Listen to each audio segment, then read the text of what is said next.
ભાજપ નેતા પર એક પશુપાલકે હુમલો કર્યો. વાત છે સુરતની. સુરતમાં ભાજપ નેતા પર પશુપાલકોએ હુમલો કર્યાનો બનાવ બન્યો. પૂર્ણા વોર્ડ નંબર 16માં ભાજપ પ્રમુખ ધર્મેન્દ્ર જગદીશ કાકડિયા પર આ હુમલો થયો હતો. આ આખો બનાવ સીસીટીવીમાં કેદ થયો. સીસીટીવીમાં સાફ જોઈ શકાય છે કે ટ્રાફિક જામ છે અને તે સમયે એક કારનો ડ્રાઈવર સાઈડનો દરવાજો ખુલ્લો કરે છે અને બાઇક પર ઉભેલ શખ્સ દૂધના કેનનું ઢાંકણું કાર ચાલકના માથામાં મારે છે. આક્ષેપ છે કે કારને બાઇક અથડાતી હોય ઠપકો આપતા માથાભારે શખ્સે રિવર્સમાં બાઇક લાવી ફરી અથડાવી હતી. ધર્મેન્દ્રએ ચાલકને બાઇક થોડી દૂર કરવાનું કહેતા તે દાદાગીરી પર ઉતરી આવ્યો અને બેફામ વાણી વિલાસ કરી બાઇક થોડી આગળ લઈ જઈ પરત રિવર્સમાં ખેંચી ઇરાદાપૂર્વક ભાજપના નેતાની કારના આગલા વ્હીલને ટક્કર મારી હતી. આ મુદ્દે એકાદ બે વખત બોલાચાલી થયા બાદ ઉશ્કેરાયેલા પશુપાલકે પોતાની બાઇક પર રહેલા દૂધના કેનનું ઢાંકણું કાઢીને ધર્મેન્દ્રના માથામાં જોરથી મારી દીધું. આ હોબાળો થતા રોડ પર ટ્રાફિક જામના દ્રશ્યો સર્જાયા. આ બનાવ અંગે પૂર્ણા પોલીસે તપાસ આરંભી છે. રાજકોટમાં ભૂમાફિયાઓનો આતંક સીસીટીવીમાં કેદ. રાજકોટમાં ભૂમાફિયાઓનો આતંક સીસીટીવીમાં કેદ થયો છે. આરોપ છે કે ભૂમાફિયાઓએ કિંમતી જમીનમાં કબજો કરવાનો પ્રયાસ કર્યો અને આ સમગ્ર ઘટના સીસીટીવીમાં કેદ થઈ.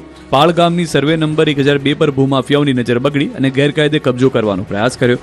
આરોપ છે કે અમીશ રામાણી નામના વ્યક્તિએ ખરીદેલી જમીન પર મેહુલ ડાહયા માટિયા નામના શખ્સે ગેરકાયદે કબજો કરવાનો પ્રયાસ કર્યો. જેમાં 9 ડિસેમ્બર અને 10 ડિસેમ્બરના રોજ મેહુલ ડાયા માટિયા અને મેહુલ અર્જણ માટિયાએ ગેરકાયદે પ્રવેશ કરીને એક વ્યક્તિને માર માર્યો હતો. હુમલાખોરોએ સીસીટીવી કેમેરો તોડવાનો પણ પ્રયાસ કર્યો હતો. જોકે હુમલાખોરો સીસીટીવીમાં કેદ થઈ ગયા. હાલમાં સમગ્ર મામલે લોધિકા પોલીસ મથકે ફરિયાદ નોંધાઈ છે. બેફામ રફતારનો રાક્ષસ અટકવાનું નામ નથી લઈ રહ્યો. આજે પણ રાજ્યમાં અકસ્માતોની થઈ વણઝાર. રાજકોટમાં ગમખ્વાર અકસ્માતનો બનાવ સીસીટીવીમાં કેદ થયો છે. કાર અને ટુ વ્હીલર વચ્ચે ગંભીર અકસ્માત થયો હતો. જોકે અકસ્માત એટલો જોરદાર હતો કે ટુ વ્હીલરના કુરચા ઉડી ગયા હતા, પરંતુ સદનસીબે ટુ વ્હીલર ચાલકનો ચમત્કારિક બચાવ થયો હતો. શહેરના મવડી મેઇન રોડ પર આ બનાવ બન્યો હતો. સીસીટીવીમાં સાફ જોઈ શકાય છે કે ડિવાઈડર વગરના સિંગલ રોડ પર બે વાહનો પૂરપાટ ગતિએ સામસામે અથડાયા હતા. એક કાળા રંગની કાર અને સામેથી આવતા ટુ વ્હીલર વચ્ચે એટલી જોરદાર ટક્કર હતી કે ટુ વ્હીલર ચાલક ફંગોળાઈને જમીન પર પટકાયો તો બાઇક ફુદરડી ફરવા લાગી હતી. આ તરફ ભરૂચના અંકલેશ્વર નજીક અકસ્માતની ઘટના બની. નેશનલ હાઈવે 48 પર ખરોડ ચોકડી નજીક ટ્રક કાર પર પલટી જતા અફરાતફરી મચી ગઈ. અકસ્માતમાં કારનો કચ્ચરકાંડ નીકળી ગયો. જોકે કારમાં સવાર દંપતીનો આબાદ બચાવ થયો.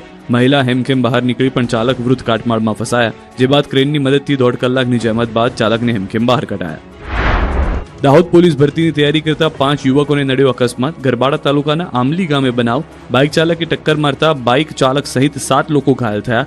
રનિંગ કરી પરત ફરી રહ્યા હતા તે સમયે બનાવ. બાઇક ચાલકે પાછળથી ટક્કર મારતા 5 યુવકોને અડફેટી લીધા. ટક્કર મારનાર બાઇક પર સવાર 2 લોકો પણ ઘાયલ. આ તરફ વલસાડ જિલ્લાના પારડી નજીક વિદ્યાર્થીઓ ભરેલી એક બસને અકસ્માત નડ્યો. દેવગઢ બારિયાની રત્નદીપ ઇન્ટરનેશનલ સ્કૂલના વિદ્યાર્થીઓ પ્રવાસ માટે દમણ આવ્યા. પારડી નજીક પહોંચતા જ આગળ ચાલી રહેલા એક ડમ્પર ચાલકે અચાનક જ બ્રેક મારતા બસ સાથે અન્ય 5 વાહનો પણ એક બાદ એક અથડાયા હતા, જેમાં બસમાં સવાર 10 વિદ્યાર્થી અને ચાલક અને અન્ય સ્ટાફની ઈજાઓ થઈ હતી. જામનગરમાં બાઇક અને કાર વચ્ચે અકસ્માતમાં એકનું મોત થયું. બાઇક સવાર યુવાનનું ઘટના સ્થળે મોત. ધુવાવ નજીક બાઇક અને કાર વચ્ચે બનાવ. ઘાયલ 2 લોકોને જામનગરની જીજી હોસ્પિટલમાં ખસેડવામાં આવ્યા. અકસ્માતની જાણ થતાં જ પોલીસ અને 108 એમ્બ્યુલન્સ ઘટના સ્થળે પહોંચીને જરૂરી કાર્યવાહી હાથ ધરી. વાહન ચાલકો ટ્રાફિકના નિયમોનું કરજો પાલન. સુરતનો વિડીયો છે દાખલારૂપ. વાહન ચાલકો માટે ટ્રાફિકના નિયમોનો પાઠ ભણાવતો એક કિસ્સો સામે આવ્યો. સુરતમાં બીઆરટીએસ રૂટમાં ઘૂસવું કાર ચાલકને ભારે પડ્યું. બીઆરટીએસ રૂટમાં ઘૂસેલા કાર ચાલકને રસ્તો ન આપ્યો. ઉધના નવસારી રોડની ઘટના. રોંગ સાઈડમાં ઘૂસેલી કારને બસ ચાલકે સબક શીખડાવ્યો. કાર ચાલકને અડધો કિલોમીટર સુધી કાર રિવર્સ દોડાવવી પડી. વિડીયો સોશિયલ મીડિયામાં વાયરલ. આ તરફ વેસુ વિસ્તારમાં પોલીસના સ્ટીકરનો દુરુપયોગ અને સ્ટંટબાજીનો વિડીયો વાયરલ. કારમાં પોલીસ સ્ટીકર લગાવી કરી સ્ટંટબાજી. લોકોમાં ભય ફેલાવતા અસામાજિક તત્વોની સ્ટંટબાજીનો વિડીયો વાયરલ. પોલીસને પડકાર ફેંકતા અસામાજિક તત્વોની શાન ઠેકાણે લાવવા સ્થાનિકોમાં ઉઠી માંગ. તો સુરતમાં ટ્રાફિકના નિયમોને લઈને પોલીસ એક્શનમાં. ભારે વાહનો પર કડક કાર્યવાહી શરૂ કરાઈ. પ્રતિબંધિત સમયમાં આવતા ભારે વાહનો પર કડક કાર્યવાહી કરવામાં આવી. કન્સ્ટ્રક્શન સાઇટ ઉપર ફરતી ગાડીઓ, રેતી અને માટી લઈ જવા સમયે તાડપત્રી નહીં રાખતી ગાડીઓ પર પણ કડક કાર્યવાહી થશે. રેતી અને માટી લઈ જતી ગાડીઓ પર તાડપત્રી ન ઢાંકતા પાછળ આવતા વાહન ચાલક થાય છે પરેશાન. પોલીસ કમિશનરે એક મીટિંગ કરી કર્મચારીને આ મુદ્દે કડક સૂચના આપી શરૂ કરી કાર્યવાહી.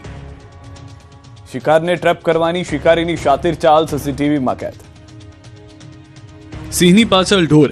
સામાન્ય રીતે શિકાર આગળ હોય અને શિકારી તેનો પીછો કરતો હોય, પરંતુ અહીં ઉલટી ગંગા વહી રહી છે.